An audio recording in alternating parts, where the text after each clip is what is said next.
Hello, അന്നാസ് world വീട്ടിലെ അടുക്കളയിലേക്ക് എല്ലാവർക്കും സ്വാഗതം. ഇന്നത്തെ റെസിപ്പി ഒരു ഉണ്ണിയപ്പത്തിൻ്റെതാണ്. അതിനായി നമുക്ക് ശർക്കര പാനി ഉണ്ടാക്കിയെടുക്കാം. 300 ഗ്രാം ശർക്കരയാണ് ഇതിനായി എടുത്തിരിക്കുന്നത്. അതിൽ ഒരു 300 ml വെള്ളവും ഒഴിച്ച് നല്ലവണ്ണം തിളപ്പിച്ചതിന് ശേഷം അത് അരിച്ചെടുത്ത് മാറ്റി വെക്കുക. 2 ചെറിയ പഴം മിക്സിയുടെ ജാറിൽ നന്നായി അരച്ചെടുത്തു. ജീരകവും ഏലക്കയും നല്ലവണ്ണം ചൂടാക്കിയതിന് ശേഷം പൊടിച്ചെടുത്ത് വയ്ക്കുക.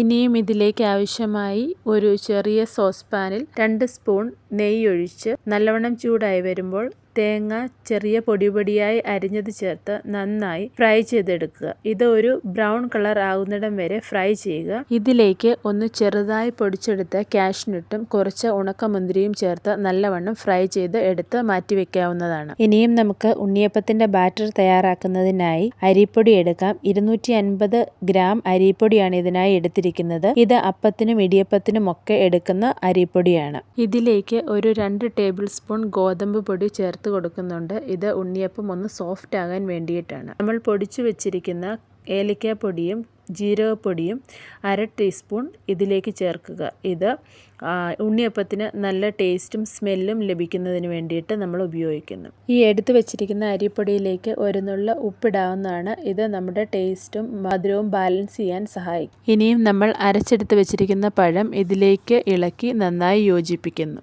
ഉരുക്കിയെടുത്ത് വെച്ചിരിക്കുന്ന ശർക്കര ചേർത്ത് നമുക്ക് ഈ മാവ് മിക്സ് ചെയ്യാവുന്നതാണ്. ഇഡ്ഡലി മാവിൻ്റെ കൺസിസ്റ്റൻസി ആകുന്നത് വരെ നല്ലതുപോലെ ഇളക്കിയെടുക്കുക. ആവശ്യമെങ്കിൽ അല്പം വെള്ളവും ചേർത്ത് നല്ലതുപോലെ ഇളക്കിയെടുക്കുക. ഞാനിവിടെ എടുത്തു വെച്ചിരിക്കുന്ന 250 ml ശർക്കര പാനിയും ഇതിലേക്ക് ചേർത്ത് ഇളക്കിയെടുക്കുന്നുണ്ട്. മാവ് മിക്സായി വന്നതിന് ശേഷം നമ്മൾ നെയ്യിൽ വറുത്ത് വെച്ചിരിക്കുന്ന തേങ്ങാക്കൊത്തും കാഷ്നട്ടും ഉണക്കമുന്തിരിയും ചേർത്ത് ഇതിനോടുകൂടി ഇളക്കി യോജിപ്പിക്കാവുന്നതാണ്. ഈ ബാറ്റർ നല്ലവണ്ണം മിക്സ് ആയതിനു ശേഷം നമ്മളിത് ഒരു 7-8 മണിക്കൂർ അടച്ച് മാറ്റി വെക്കുന്നുണ്ട്. ഇതിൽ നമ്മൾ സോഡാപ്പൊടിയോ ബേക്കിംഗ് പൗഡറോ ഒന്നും ചേർക്കുന്നില്ല. 7-8 മണിക്കൂറുകൾക്ക് ശേഷം നമുക്ക് ഈ ഉണ്ണിയപ്പം ചുട്ടെടുക്കാവുന്നതാണ്. ഉണ്ണിയപ്പ ചട്ടി അടുപ്പിൽ വെച്ച് ചൂടായി വന്നതിന് ശേഷം ഇതിൽ നമുക്ക് എണ്ണ ഒഴിച്ചു കൊടുക്കാം.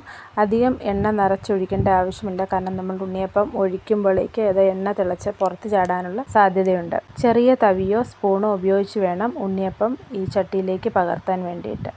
നമ്മൾ ഒരു റൗണ്ട് ഉണ്ണിയപ്പം ഒഴിച്ച് കഴിയുമ്പോഴേക്കും ആദ്യം ഒഴിച്ച ഉണ്ണിയപ്പം ഏകദേശം വെന്തിരിക്കും. അപ്പോൾ അത് തിരിച്ചിടാനുള്ള പാകമായിരിക്കും. ഒരു ഫോർക്കോ ഉണ്ണിയപ്പക്കുത്തിയോ എന്തെങ്കിലും ഉപയോഗിച്ച് ഈ ഉണ്ണിയപ്പത്തിനെ തിരിച്ചിടുക.